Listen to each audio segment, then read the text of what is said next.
અવરોધકતાનું તાપીય અવલંબન. અવરોધકતાનું તાપીય અવલંબન. અવલંબન એટલે આધાર રાખવો. અવલંબન એટલે શું થાય? આધાર રાખવો. બરોબર. તો એના વિશે આપણે વાત કરશું. તો આપણે એક વસ્તુ આગળ ભણી ગયા છે કે કોઈ વાહક પદાર્થ હોય, આ વાહક પદાર્થનું તાપમાન વધારવામાં આવે તો એની અવરોધકતામાં વધારો થાય. પણ તાપમાનના કેટલા વધારા સાથે અવરોધકતા કેટલી વધે એનું સૂત્ર આગળ ભણ્યા નથી. અત્યારે આપણે એનું ઇક્વેશન, એનું સૂત્ર આપણે ભણવાનું છે. એક વસ્તુ તો ક્લિયર છે કે ભાઈ તાપમાન વધે તો ધાતુ પદાર્થ હોય તો એની અવરોધકતા વધે છે, પણ કયા સૂત્ર મુજબ એ સમજવાનું છે. તો આ જે સૂત્ર આપણે જે બનાવેલું છે એ અનુભવિત છે.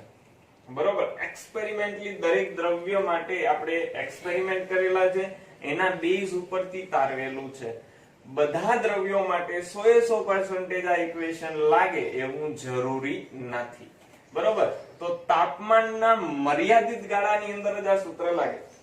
તાપમાનના મર્યાદિત ગાળાની અંદર જ આ સૂત્ર લાગે અને દરેક ધાતુ માટે લાગે એવું પણ ચોક્કસ નથી, પણ મોટા ભાગની ધાતુઓ માટે આ લાગે છે.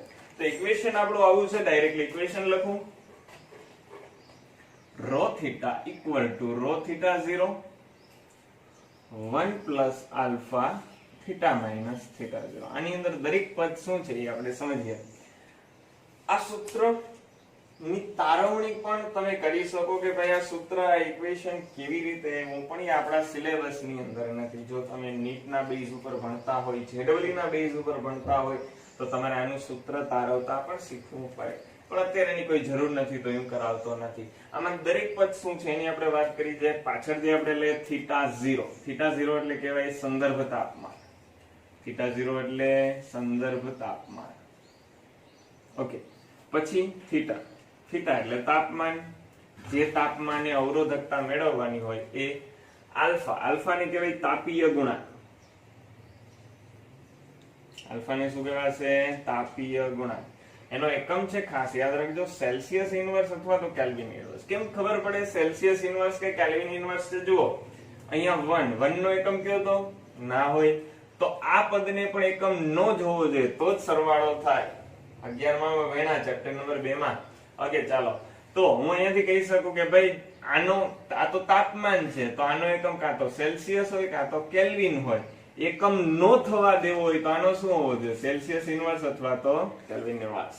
તો આ તાપીય ગુણાંક છે. તાપીય ગુણાંક આમ તો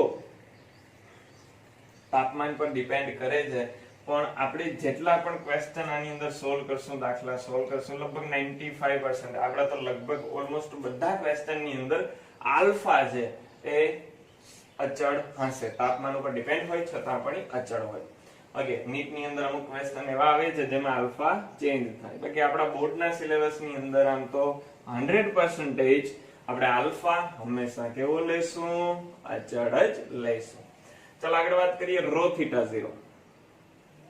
rho theta 0 એટલે થાય સંદર્ભ તાપમાને અવરોધકતા.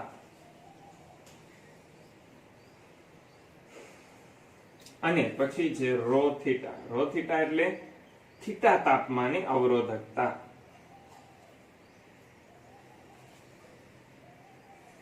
ઓકે. સિમ્પલ ઉદાહરણ આપી દઉં. મારી આગળ કોઈ ધાતુ છે, ઓરડાના તાપમાને છે. ઓરડાનું તાપમાન કેટલું થાય? 27 સેલ્સિયસ.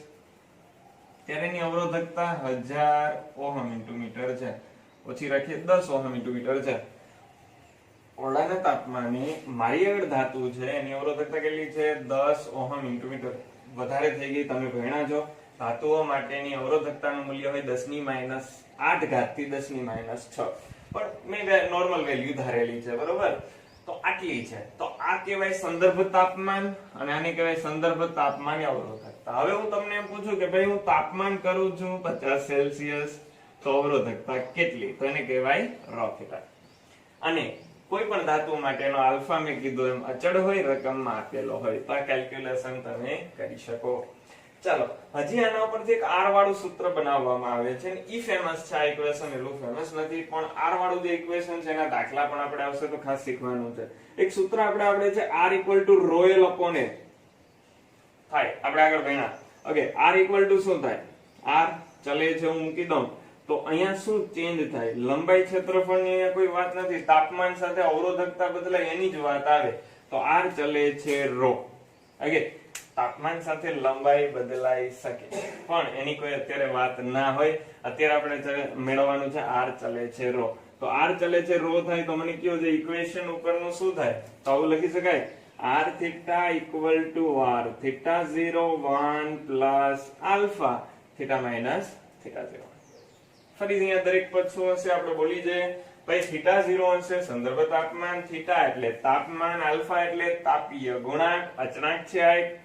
rθ0 શું છે? rθ0 સંદર્ભ તાપમાને અવરોધ, બરાબર છે. પેલું જે છે એને સંદર્ભ કહેવાય, તો સંદર્ભ તાપમાને અવરોધ. અને rθ વિદ્યાર્થી મિત્રો શું છે? rθ છે θ તાપમાને અવરોધ. એક વસ્તુ યાદ રાખવાની છે, આ ચેપ્ટર ની અંદર ઘણી બધી વખત આને રિલેટેડ ક્વેશ્ચન હોય છે. આલ્ફા કેવો હોય? ધાતુ માટે. ધાતુ માટે આલ્ફા હોય ધન.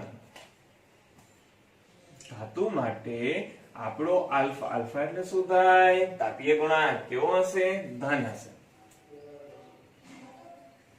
જરાક મને અહીંયાથી સમજાવો. જો આપણો આલ્ફા ધન હોય, હું તાપમાન વધારું, તાપમાન ઇન્ક્રીઝ કરીએ, લીટો ઉપર દોર્યો છે, તાપમાન ઇન્ક્રીઝ કરીએ તો આખું પદ વધે.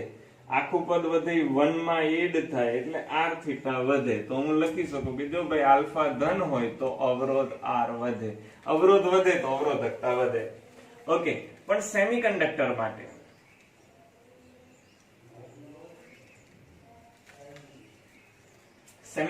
માટે આલ્ફા ઋણ હોય. હવે વિચારો, જો હવે આલ્ફા ઋણ હોય તો આગળ માઇનસ મૂકી દઉં. જો તાપમાન વધે, ધ્યાનથી સમજજો, જો તાપમાન વધે તો આખું પદ વધે અને 1 માંથી બાદ થાય તો આખા આ જે પદ છે એનો આન્સર ઘટે, તો આપણો rθ પણ ઘટે. તો અહીંયા હું લખી શકું r ઘટે. તો આ ખાસ યાદ રાખવાનું છે કે ધાતુમાં તાપમાન વધે એમ અવરોધ વધે અને સેમિકન્ડક્ટર માટે તાપમાન વધે એમ એનો અવરોધ ઘટે. આ વિદ્યાર્થી મિત્રો અગત્યનો પોઈન્ટ છે, આ ખાસ ટિક માર્ક કરી લેજો, લખી નાખજો. આલ્ફા ધન અને આલ્ફા ઋણની વાત.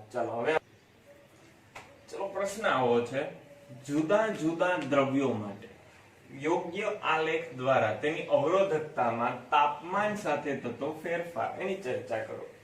તો કયા કયા પદાર્થની વાત કરવી પડે? એક તો ધાતુ, બીજું મિશ્ર ધાતુ અને ત્રીજું સેમિકન્ડક્ટર. અવાહક પદાર્થોની અહીંયા વાત ના આવે. શું કામ? અવાહકની અંદર ઓલરેડી અવરોધ ખૂબ જ વધારે હોય તો તાપમાન સાથે એનો અવરોધ વધારે વધે એવી કોઈ વાત આવવાની જરૂર જ નથી.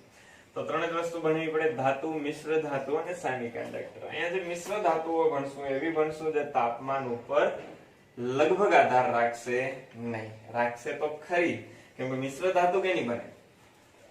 કોઈ પણ મિશ્ર ધાતુ, મિક્સ કરેલી ધાતુ કેમાંથી બને? ધાતુમાંથી બને. જો ધાતુ તાપમાન પર ડિપેન્ડ કરે તો મિશ્ર ધાતુ પણ થોડોક તાપમાન ઉપર ડિપેન્ડ કરે છે, બરોબર? પણ આપણે સમજશું કેવી રીતના એની અંદર હોય.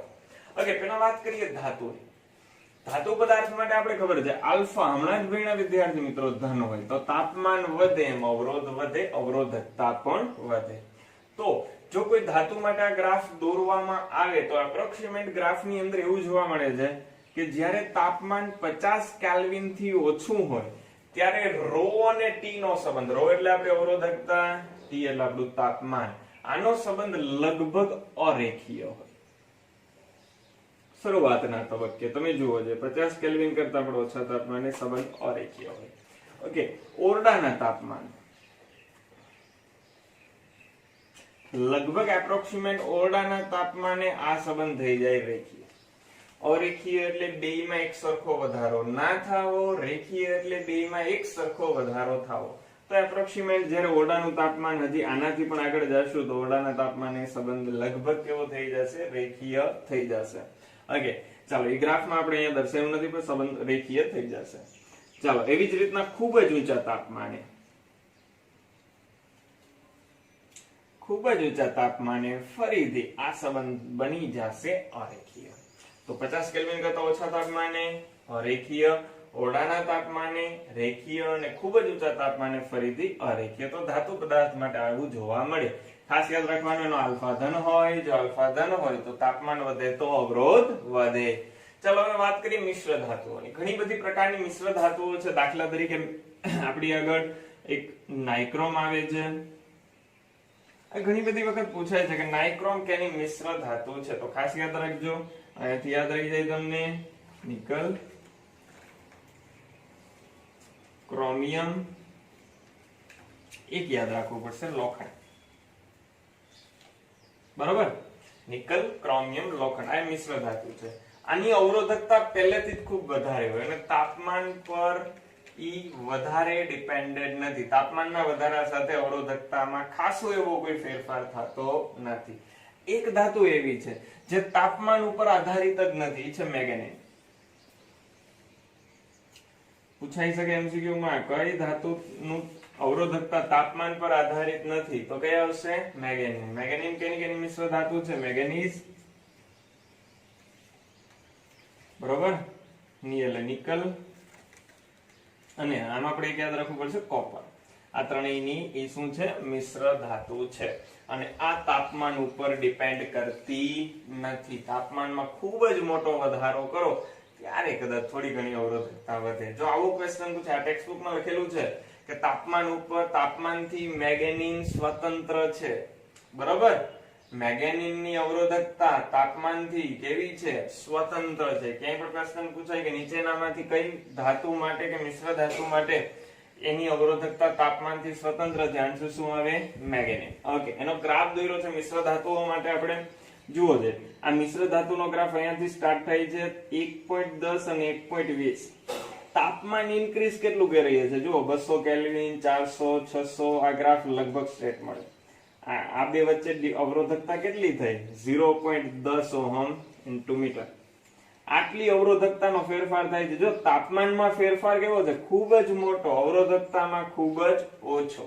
તો કહી શકું કે આવી જે મિશ્ર ધાતુઓ છે તાપમાનથી સ્વતંત્ર છે. ચલો વાત કરશું હવે સેમીકન્ડક્ટરની. લાસ્ટ ટોપિક આપણો. અને એક વાત કરવાની રહી ગઈ, જો તમારે ચેક કરવું છે કે કોઈ ધાતુ છે આ શુદ્ધ છે કે નહીં, 0 કેલ્વિન આગળ દરેક ધાતુ જો શુદ્ધ હોય તો એનો અવરોધ શૂન્ય થાય. મિશ્ર ધાતુઓ માટે શું થવું જોઈએ? વિચારો છે એનું તાપમાન જ્યારે 0 કેલ્વિન સુધી લઈ જવામાં આવે તો એની અવરોધકતા શૂન્ય થતી નથી, બરોબર. તો એના પરથી ચેક પણ કરી શકો કે એ શુદ્ધ છે કે નહીં. ચાલો આગળ વાત કરીએ સેમીકન્ડક્ટર. સેમીકન્ડક્ટર માટે આપણે ખબર છે આલ્ફા કેવો હોય સેમીકન્ડક્ટર માટે? ઋણ. તો તાપમાન વધે એમ સેમીકન્ડક્ટરનો અવરોધ ઘટે, અથવા તો અવરોધકતા પણ શું થાય? ઘટે. તો ગ્રાફ કેવો આવે? જેમ જેમ તાપમાન ઇન્ક્રીઝ થશે એમ અવરોધકતા ઘટશે. તો સેમીકન્ડક્ટરનો ગ્રાફ થઈ ગયો. ચાલો વિદ્યાર્થી મિત્રો, આપણે અહીંયા સુધી રાખીએ. નેક્સ્ટ ટાઈમ આપણે બેટરી વગેરેનો અભ્યાસ કરશું. ચાલો, જો તમને વિડીયો ગમ્યો હોય તો લાઈક કરજો, શેર કરજો, કોમેન્ટ કરજો અને સબસ્ક્રાઇબ કરજો. થેન્ક